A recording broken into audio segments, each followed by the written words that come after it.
বর্ণাঢ্য র্যালি আর বৈজ্ঞানিক আলোচনার মধ্য দিয়ে বাংলাদেশ মেডিকেল বিশ্ববিদ্যালয়ে পালিত হল বিশ্ব ফ্যাটি লিভার দিবস ২০২৬। বৃহস্পতিবার সকালে বিশ্ববিদ্যালয়ের শহীদ ডাক্তার মিল্টন হলে এই বিশেষ সেমিনারের আয়োজন করে বিএমইউ এর হেপাটোলজি বিভাগ। এবারের সেমিনারের মূল প্রতিপাদ্য ছিল টার্গেটেড থেরাপি ইন MAF-LD। সেমিনারের মূল প্রবন্ধে হেপাটোলজি বিভাগের সহযোগী অধ্যাপক ডাক্তার মোহাম্মদ সাইফুল ইসলাম আলীন এই রোগের ক্রমবর্ধমান বৈশ্বিক ও জাতীয় বোঝা এবং রোগ নির্ণয়ের আধুনিক পদ্ধতি নিয়ে কথা বলেন। একই সাথে তিনি ফ্যাটি লিভার নিয়ন্ত্রণে চিকিৎসা বিজ্ঞানের উদীয়মান আধুনিক টার্গেটেড থেরাপিগুলোর বৈজ্ঞানিক সম্ভাবনার কথা তুলে ধরেন।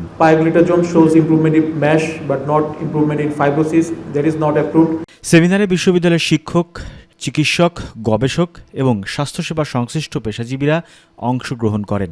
অনুষ্ঠানে চিকিৎসকরা জানান, metabolic dysfunction associated fatty liver disease বা MAF-LD বর্তমানে বিশ্বব্যাপী দীর্ঘস্থায়ী লিভার রোগের অন্যতম প্রধান কারণ। Fatty liver is a common disease in our medical practice. Majority of the patients come to us with ultrasonography report of fatty liver disease. It is a common presentation. Other presentation, usually patients has no specific presentation related to fatty liver disease.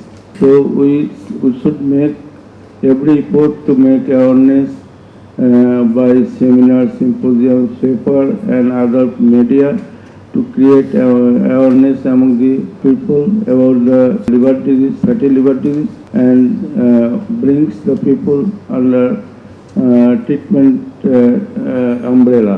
Hepatology বিভাগের chairman অধ্যাপক doctor Mohammad Shahinul Alam তার বক্তব্যে বলেন, ভবিষ্যতে liver cirrhosis, liver cancer ও liver transplantation প্রয়োজনীয়তার একটি গুরুত্বপূর্ণ কারণ হিসেবে আবির্ভূত হচ্ছে। তাই রোগ সম্পর্কে জনসচেতনতা বৃদ্ধি, ঝুঁকিপূর্ণ জনগোষ্ঠীর স্ক্রিনিং এবং সময়োপযোগী চিকিৎসা নিশ্চিত করা অত্যন্ত জরুরি। সারা পৃথিবীতে মোটা মানুষদের ফ্যাটি লিভার বেশি, আমাদের চিকন মানুষদেরও ফ্যাটি লিভার বেশি। কারণ হচ্ছে এটা অবশ্যই শুধু আমাদের না, ইন্ডিয়ান অরিজিন আমরা যারা, ইথনিক্যালি যারা আমরা ইন্ডিয়ান, আমাদের সেন্ট্রাল ওবেসিটি বেশি। সারা পৃথিবী ফ্যাটি লিভার নিয়ে, ইনসুলিন রেজিস্ট্যান্স নিয়ে ব্যস্ত। আমাদের কিন্তু স্টাডি আছে ইনসুলিন রেজিস্ট্যান্স ছাড়াও আছে। তাহলে ইনসুলিন রেজিস্ট্যান্স ছাড়া কারা আছে, তাদেরকে খুঁজতে দিয়ে জেনেটিক অ্যানালাইসিস করা হলো, দেখা গেল জেনেটিক মিউটেশনের কারণে কিছু মানুষের হচ্ছে। তাহলে আরেকটা অংশ খোঁজা শুরু হলো, দেখা গেল যে গাট ডিসবায়োসিস। এই গাট ডিসবায়োসিস যাদের ইনসুলিন রেজিস্ট্যান্স ছাড়াও ফ্যাটি লিভার হচ্ছে। তো তাহলে আমাদের সবার আছে, মোটা মানুষের আছে, চিকন মানুষের আছে, পুরুষ মানুষের আছে, মহিলাদের আছে, শহরের আছে, গ্রামের আছে। পৃথিবীর মধ্যে বাংলাদেশের মানুষের steatohepatitis in fatty liver disease highest. কোন স্টাডিতে এত বেশি পাবে না। সেমিনারে প্রধান অতিথি বাংলাদেশ মেডিকেল বিশ্ববিদ্যালয়ের উপাচার্য অধ্যাপক ডাক্তার FM সিদ্দিকী তার বক্তব্যে বলেন, ফ্যাটি লিভার রোগ প্রতিরোধে স্বাস্থ্যকর জীবনযাপন, নিয়মিত শারীরিক ব্যায়াম এবং প্রাথমিক পর্যায়ে রোগ শনাক্তকরণের উপর বিশেষ গুরুত্ব আরোপ করেন। If long-term follow-up is done, it has been seen that 90% of this steatotic liver disease can maintain in this stage for about 10 to 15 years. So this is a very long window period when the disease can be intervened and the consequences of the chronicity can be prevented.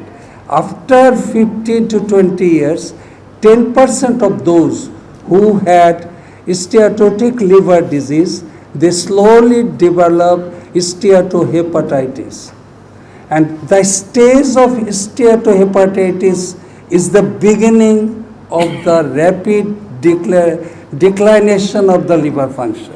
Global fatty liver day পালনের মাধ্যমে এই রোগকে নীরব মহামারী থেকে জনস্বাস্থ্য অগ্রাধিকার পর্যায়ে নিয়ে আসার আহ্বান জানানো হয়। একই সাথে ফ্যাটি লিভারের এই ভয়াবহতা মোকাবেলায় ভবিষ্যতে বহুমুখী ও সমন্বিত উদ্যোগ গ্রহণের উপর জোর দেন বিশেষজ্ঞরা।